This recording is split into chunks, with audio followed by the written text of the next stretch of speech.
Hi lovelies, and welcome back to my channel. Today's video is going to be very simple.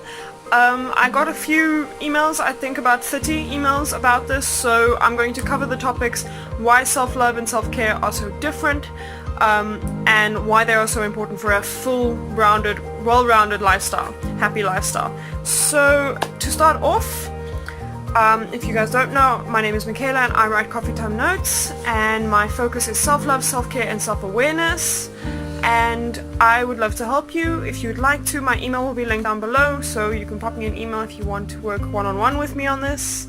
Anyway, so let's get into the video.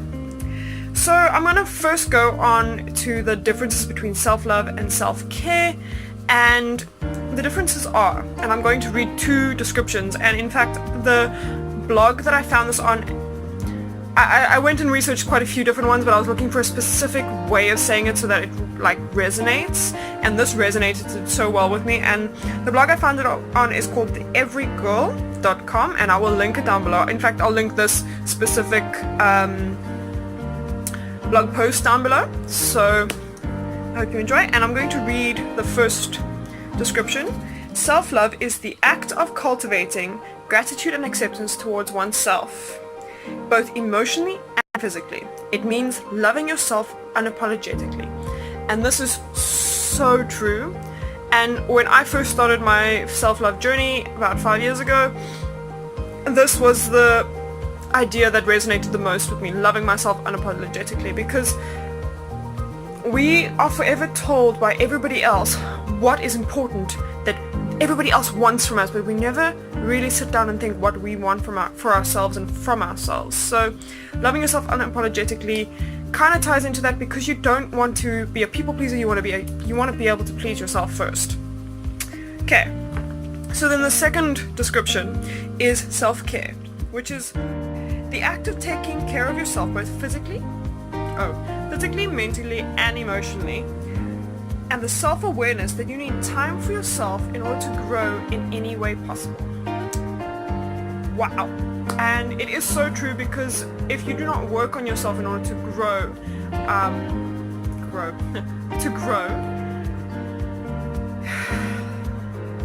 you're stuck in the same place, as the same person with the same problems constantly, and that is, growth is so important in today's life. So these two are both necessary for a full life. So two other of my sources, which is how we're going to go into the reasons why this is so important, is Forbes.com and Psychology Today, which are two websites I use on the regular, and I've been using them since I started this journey. These I specifically went to go look for the most updated versions of. So I've got them up on my laptop, which you're currently resting on, so if I look that up here and read from there, that is why. So we're going to start with self-care, and I've got this specifically from Forbes. I will link down the article below so that you guys can read it and resonate with yourself. I will also link one or two other articles I did touch on while I was doing my research, because self-love isn't a one-size-fits-all, and I truly believe that if you test and try all these different methods, you can actually get to a place where you're comfortable doing this.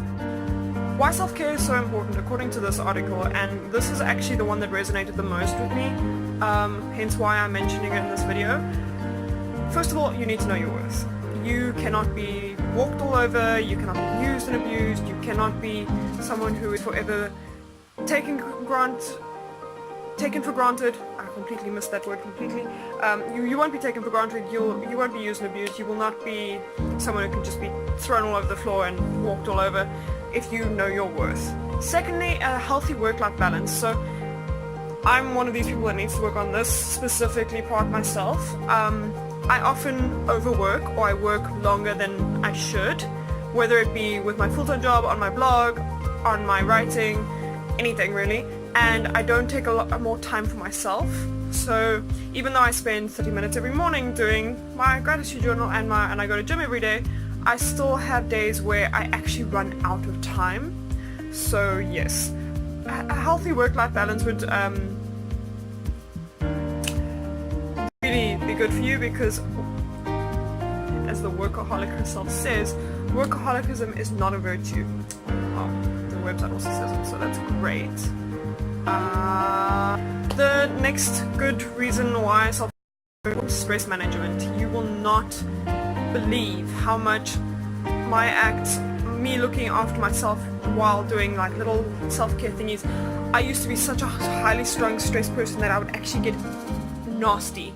And since taking a step back and looking after myself more, stress management is one of the most noticed changes in my life, and I fully believe in this. So the next one is better physical health, and this is very, very true. I promise you there is nothing better than noticing, oh, but the walks I do every day are actually making a difference, or the fact that I'm drinking more water because I know I need to, and like I can feel lighter, I can feel fresher, and I feel more like awake. It's a big difference. So yes. So the next one is self-love. So I've got Psychology Today open over here for this one, and specifically the article on the 7 tips to how to do the self-love thing, but it mentions why self-love. And this is the one that I actually started with 5 years ago when I started my journey, and I decided that this was the one that I was going to work with because it was the one that most resonated with me and started me on this journey. And I feel that people who are starting on this journey really need to start from the very beginning. And therefore I'm going to read this specific statement right here. It's about 3 or 4 lines long, so if I'm going to read it, I did not write this, Psychology Today, I will link the article down below. So, self-love is the state of appreciation for oneself that grows from actions that support our physical, psychological, and spiritual growth. Self-love is dynamic. It grows by actions that mature us. When we act in ways that expand self-love within us, we begin to accept much better our weaknesses as well as our strengths. So yeah, that is why self-love, self-care are important, and that is the differences of it. So about 2 weeks ago I asked you guys to take part in a 14-day challenge. 3 of you emailed me that it has changed everything, you're going to continue with it on. I'm so happy for you. I've got a couple of you working with me on it at the moment. One of you started it last week, which was incredible. I am so proud of you. Keep up the good work, and know I'm sending you love, lights, and rainbows, and that is today's video.